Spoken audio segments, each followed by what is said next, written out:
hello friends আপোনালোকক আকৌ এবাৰ স্বাগতম জনাইছো আপোনালোকৰ চেনেল লেট মি ফাইট লৈ আজি আমি শিকিম দুটা সিম্পল মোবাইল ট্ৰিক যাৰ ইউজ কৰি পেলাই আপুনি বহুত উপকৃত হ'ব পাৰে ঠিক আছে দুটা সিম্পল ট্ৰিক একো কৰিব নালাগে আপোনাক খালি মোবাইল ফোনটো লাগে আমাৰ মাজত বহুত এনেকুৱা মানুহ থাকে যোনে নিজকে বহুত চালাক বুলি ভাবে আৰু তেওঁলোকে কি কৰে নিজৰ ফোনটো প্ৰত্যেকটো বস্তুৱে লক কৰি থয় তেওঁলোকে গ্যালাৰীটো লক কৰি থয় নিজৰ ফাইল মেনেজাৰটোও লক কৰি থয় এতিয়া হেনুকুৱা মানুহৰ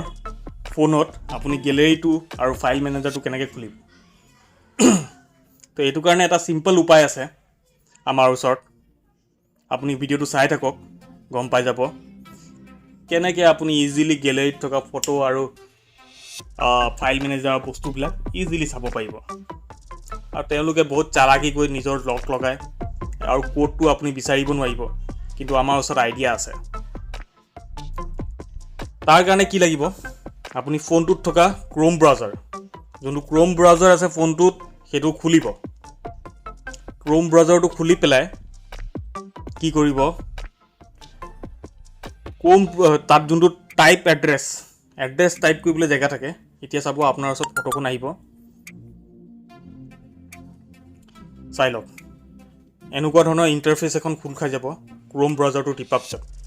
ইয়াত লিখা আছে টাইপ ৱেব এড্ৰেছ সাৰ্চৰ টাইপ ৱেব এড্ৰেছ এটো জেগাত আপুনি ক্লিক কৰিব লাগিব এটো জেগাত ক্লিক কৰি আপুনি টাইপ কৰিব লাগিব কি টাইপ কৰিব লাগিব ফাইল কোলন 3 তাৰ পিছত এসডি কাৰ্ড ঠিক আপোনালোকে স্ক্ৰিনত দেখা পাইছে কি লিখিব লাগিব ফাইল কোলন 3 আৰু তাৰ পিছত এসডি কাৰ্ড লিখি দিয়ক লিখি প্লে এন্টাৰ মাৰক ভালকে চাই লওক কি লিখিব লাগিব ফাইল কোলন 3 তাৰ পিছত এসডি কাৰ্ড লিখাৰ পিছত এন্টাৰ মাৰি দিয়ক এন্টাৰ মাৰি দিয়া লগে লগে চাওক যে আপোনাৰ ওচৰত ফাইল মেনেজাৰ খুল খাই গ'ল তাৰ পিছত আপুনি কেমেৰাত যাওক ডিসিএমত যাওক য'ত যাওক সব ফাইল এক্সেছ কৰিব পাৰিব সব ফাইল খুলিব পাৰিব কোনো প্ৰবলেমে নাই হে তাৰ চালাকিতে থাকি গ'ল আপুনি তাৰ ফোনটোৰ লক খুলি দিলে লক হৈ থোৱা বস্তুবিলাক চাই ল'ব পাৰিব সেকেন্ড ট্ৰিকটো হৈ গ'ল আপোনাৰ ফোনটো কেতিয়াবা পানীত সোমাই যায় ফুলতে সোমাই যাব পাৰে কোনো ডাঙৰ কথা নহয় হেনুৱা কেছত কি হয় আপোনাৰ যোনটো স্পিকাৰ থাকে স্পিকাৰটোৰ ভিতৰত পানী সোমাই যায় কিয় তাত সৰু ফুটা থাকে মাতটো ওলাবৰ কাৰণে তো হেতু থ্ৰুদি পানীটো সোমাই যায় স্পিকাৰটোৰ ভিতৰত আপোনাৰ যদি স্পিকাৰটোৰ ভিতৰত পানীটো সোমাই যায় তেতিয়াহলে আপোনাৰ স্পিকাৰটো নষ্ট কৰি দিব পাৰে তো এইটো কাৰণে আপোনাৰ কি আছে এই স্পিকাৰটোৰ পৰা পানীখিনি আপুনি উলাই পঠাব লাগিব কিন্তু উলুৱাব কেনেকৈ হেতু কথা আপুনি বুজিব লাগিব হেতু কাৰণে কি লাগিব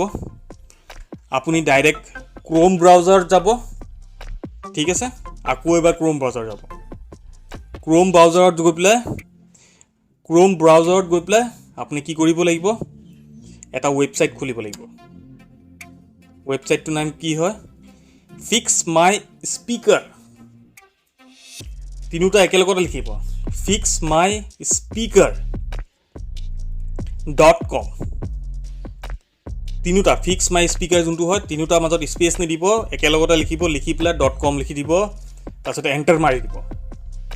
ঠিক আছে কি লিখিব লাগিব ফিক্স মাই